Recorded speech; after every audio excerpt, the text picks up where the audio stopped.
What does The Thing by John Carpenter prove more than anything? If you'll let me be coy, how little people care about so-called plot holes when the film itself is so damned gripping. How did Blair dig a hole and build a spaceship? How did they fit that excavated block of ice into their base, the Norwegians? How did Blair get inside the base to sabotage the energy generator and then run around outside, incidentally goading Childs out of the base? Why wouldn't they have tested the dog to at least see if it had a disease or something, and that's why the Norwegians were trying to kill it?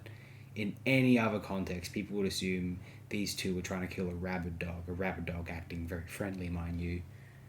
That UFO buried in the ice, did anyone attempt to look inside it? That, if so, what happened? Did you see it has hatches open? Can the creature choose to assimilate, take over an organism, or absorb it? What motivates its decisions where this is concerned? Assimilation does seem a lot quicker and quieter when it occurs off-screen than on, now that I think about it.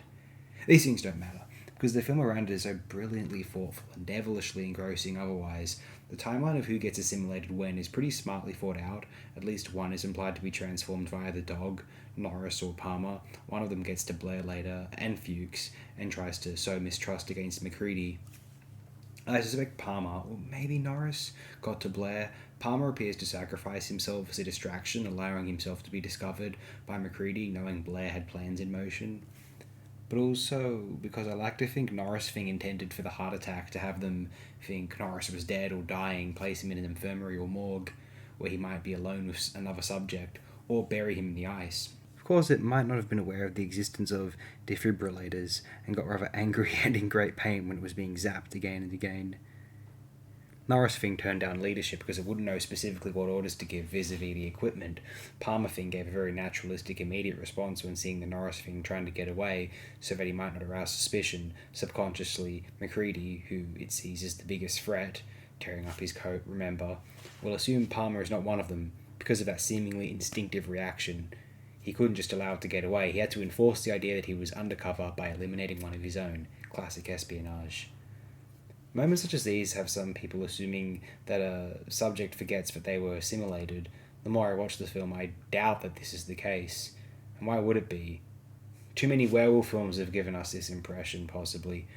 One wonders if this film would have existed without Ridley Scott's Alien, or the works of David Cronenberg up to that point in time. Maybe someone saw Eraserhead too, a rest in peace by the way actually, but in any instance, many might claim that the most impressive body horror effects of all time were in Carpenter's The Thing. Far superior to an overrated original which might not have been remembered except for being this film's predecessor, or being featured in Carpenter's other classic film Halloween, The Thing is far stronger a remake than even Kaufman's Body Snatchers, another possible influence, or Cronenberg's The Fly, as the originals of both films remain strong 50s sci-fi exercises for what they are, compared with the tepid direction and production Hawks offers in the 51 film. Sometimes it feels like the greatest film ever made. Then you remember that Alien not only exists but preceded it. I certainly consider it possibly Carpenter's best, alongside Halloween, Prince of Darkness, and In the Mouth, and along with Eraserhead, Body Snatcher 78, Alien, Scanners, Possession, Videodrome Reanimator from Beyond, Hellraiser, Tetsuo, Society, Braindead, Existence, Taxidermia, and Tokyo Gore Police on the short list of best body horror films ever made. Let me know of other examples of top-shelf body horror. Low-key, the best film genre of all time, surely.